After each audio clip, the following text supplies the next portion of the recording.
Rasulullah, di depan ada malaikat Israel mau masuk. Kata Rasulullah, boleh masuk, silahkan. Kemudian malaikat Israel mengucapkan salam, dan setelah mengucapkan salam, malaikat Israel menawarkan, ya Rasulullah, aku disuruh oleh Allah untuk mencabut nyawamu atau membiarkan engkau. Dalam riwayat, aku disuruh oleh Allah untuk memberikan pilihan kepadamu, al-baqa' fid dunya, tetap di dunia, atau ar-rafiqul a'la, atau dengan Allah. Nabi Muhammad menjawab, ar-rafiqul a'la, dengan Allah. Kemudian setelah itu Nabi Muhammad berdoa agar umatnya selamat.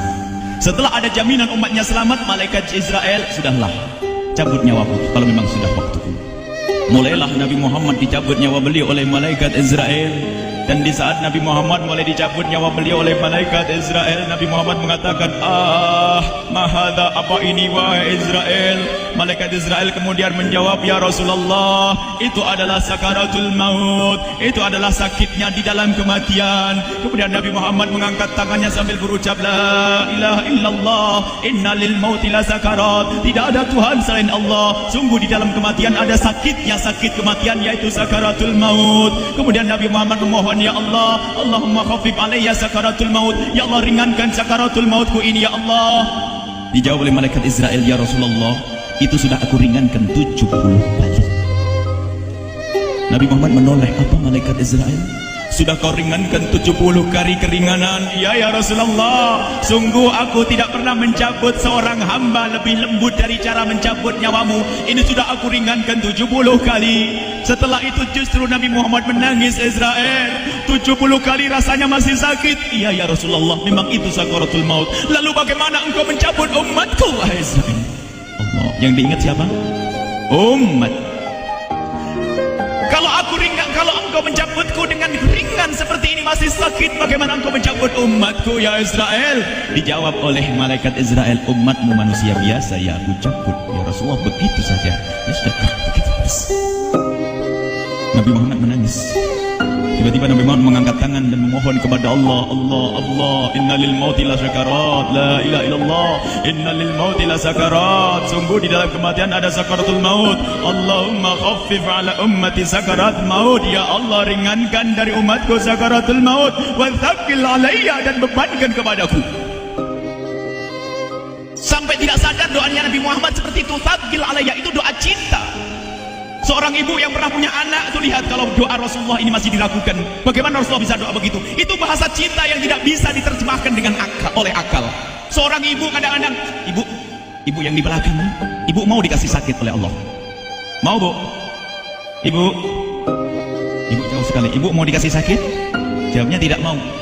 Tapi suatu ketika seorang ibu melihat anaknya sakit, ngomong, sudahlah nak, jangan kamu yang sakit, biar ibu yang sakit. Ada atau tidak? Kenapa ngomong begitu? Itu bahasa cinta itu.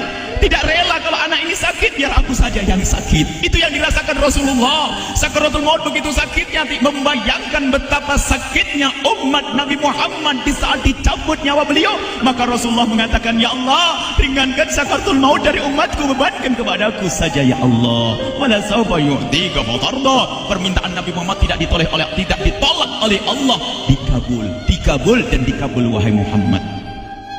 Sallu ala Nabi Muhammad. Dan benar, sakaratul maut kita ditahan oleh Rasulullah, ditanggung oleh Rasulullah, sehingga digambarkan oleh Imam Bukhari di saat Nabi Muhammad dicabut nyawa beliau, Siti Aisyah yang ada di situ. Rasulullah berada di pangkuan Siti Aisyah, yang saat itu Siti Aisyah melihat keringat dingin keluar dari kening Rasulullah. Siti Aisyah tidak pernah melihat keringat keluar seperti itu. Bahkan di saat dipegang kepala Rasulullah, panasnya melebihi dari panasnya orang biasa. Setiap kali ada kain dicelupkan di air, ditempelkan di kening Rasulullah, langsung mengering. Saat itu Nabi Muhammad mengucapkan kalimat la ilaha illallah, inna lil mauti la sakarat. Kemudian Nabi Muhammad berpesan dengan banyak pesan, dan di antara pesan Rasulullah adalah akri minni ala ummati salam, akri minni salam ala ummati wa ala man ittaba'ani wa ala man tabi'ani min ila yaumil qiyamati. Aku titip salam kepada umatku dan orang yang mengikutiku sampai hari kiamat. Sadari salam Rasulullah. Sebelum meninggal masih ingat titip salam. Salam kepada siapa? Bukan salam kepada siapa-siapa, tapi salam kepada kita.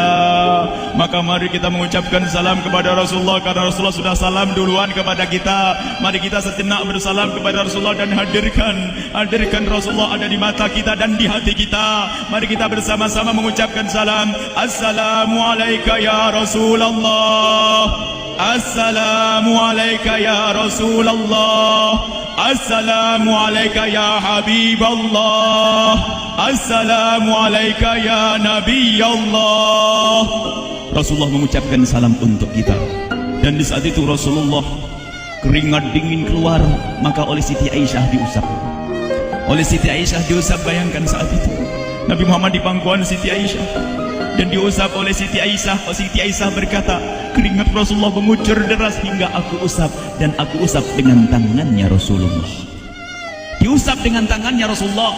Siti Aisyah memegang tangan Rasulullah sendiri yang digunakan untuk mengusap keringat Rasulullah. Sahabat bertanya, Aisyah, kenapa harus dengan tangan Rasulullah tidak dengan tanganmu? Lihat jawab Siti Aisyah, karena tangan Rasulullah lebih lembut dari tanganku. Sallu ala Nabi Muhammad. Masih sempat nyanjung tuh sahabat Nabi. Dalam keadaan begitu masih menyadari kelembutan tangan Rasulullah, jasad Rasulullah, kemuliaan Rasulullah sallallahu alaihi wasallam. Dan aku lebih menginginkan bahwasanya yang menyentuh jidat Nabi Muhammad adalah tangan yang paling mulia di dunia dan di akhirat. Siti Aisyah enggak berani menyentuhkan. Pengennya yang disentuhkan di kening Rasulullah adalah tangannya Rasulullah sallallahu alaihi wasallam. Kemudian setelah itu Nabi Muhammad merasakan sakit yang sangat untuk kita. Kemudian Nabi Muhammad mengangkat tangan tinggi-tinggi mengucapkan la ilaha illallah inna lil mauti lasakarat. Tiba-tiba tangan itu semakin turun dan ditangkap oleh Siti Aisyah. Dan di saat tangan itu jatuh di tangan Siti Aisyah, kemudian tiba-tiba paha Siti Aisyah merasakan berat kepala suci Rasulullah. Dan saat itu Siti Aisyah sadar bahwasanya Rasulullah sudah kembali kepada Allah Subhanahu wa taala. Sallu ala Nabi Muhammad.